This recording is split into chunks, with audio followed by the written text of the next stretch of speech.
Assalamualaikum warahmatullahi wabarakatuh. Welcome back to my YouTube channel Muning TV.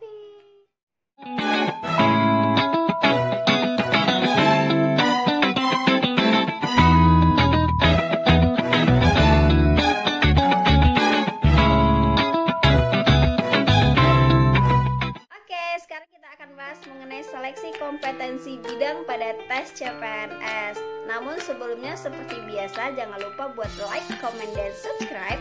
Dan terima kasih buat teman-teman yang udah subscribe dan yang belum subscribe, ayo buruan subscribe. Terima kasih. Oke, kita mulai teman-teman mengenai SKB. Apa sih sebenarnya SKB? Apakah seleksi kompetensi bidang itu?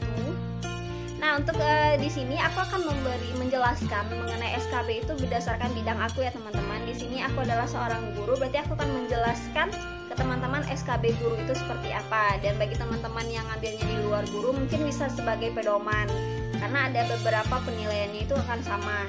Oke, untuk ini SKB itu kan seleksi kompetensi bidang. Sesuai dengan namanya itu seleksi kompetensi bidang. Berarti jenis ujiannya atau jenis soalnya itu sesuai dengan bidang kita. Misalkan kita seorang guru berarti tentang keguruan.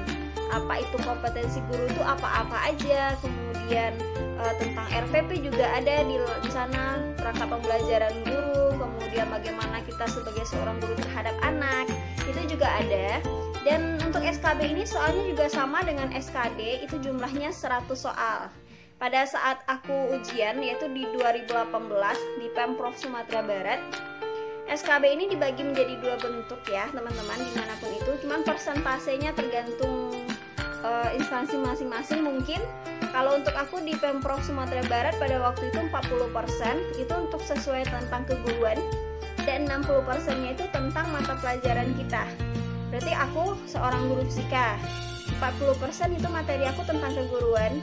Yang aku bilang tadi, apa itu kompetensi guru, kemudian apa aja perangkat pembelajaran yang harus disiapkan, bagaimana kita menghadapi anak-anak. Kemudian yang 60%-nya adalah soal-soal fisika.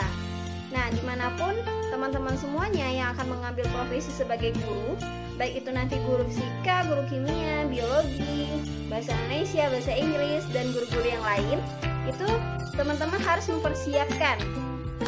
Setidaknya untuk soal mata pelajaran ini, kalau waktu aku ujian itu level soalnya itu sama dengan level, sebagian ada level UN SMA dan sebagiannya lagi ada level untuk kita masuk ini soal-soal SNPTN atau soal-soal SBMPTN. Nah, berarti udah jelas ya teman-teman. Untuk soal SKB itu nanti ada 100 soal yang dibagi menjadi dua bentuk soal sesuai dengan bidang masing-masing. Nah, selanjutnya itu mengenai siapa saja yang akan lanjut ke SKB. Yang lanjut ke SKB adalah yang lulus passing grade, kemudian 3 kali formasi yang dibutuhkan.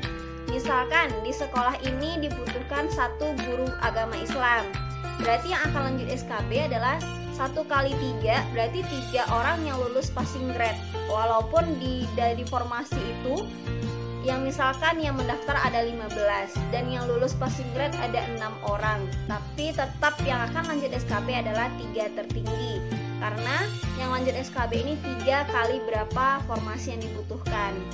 Dan contohnya kalau misalkan di sekolah ini butuhnya 2 guru fisika atau guru biologi, berarti nanti 2 kali 3 6 orang yang passing grade-nya tertinggi, yang nilai SKD-nya tertinggi, itu yang akan lanjut ke SKB.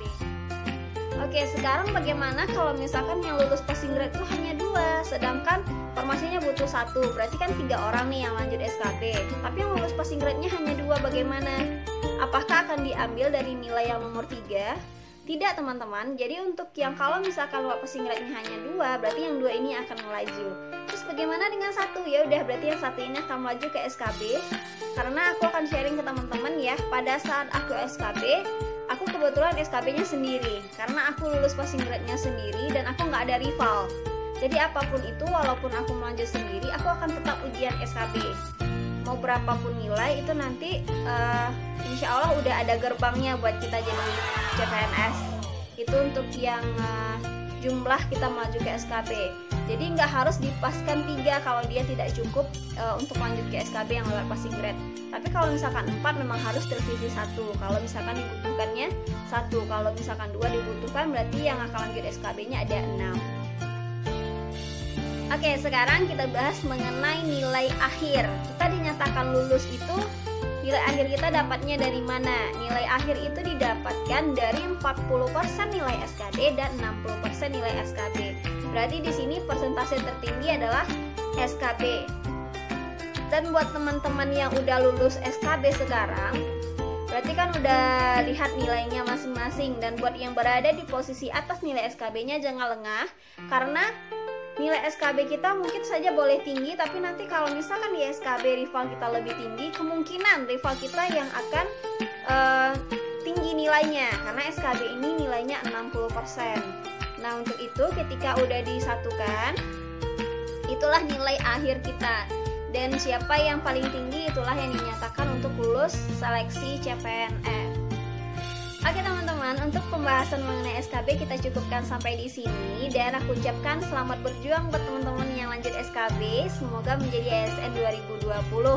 Amin. Oke, untuk next video aku akan bahas mengenai pembahasan soal SKB bidang keguruan. Silahkan ditunggu ya teman-teman, dan jangan lupa buat like, comment, dan subscribe. Terima kasih. Thanks for watching. Assalamualaikum warahmatullahi wabarakatuh.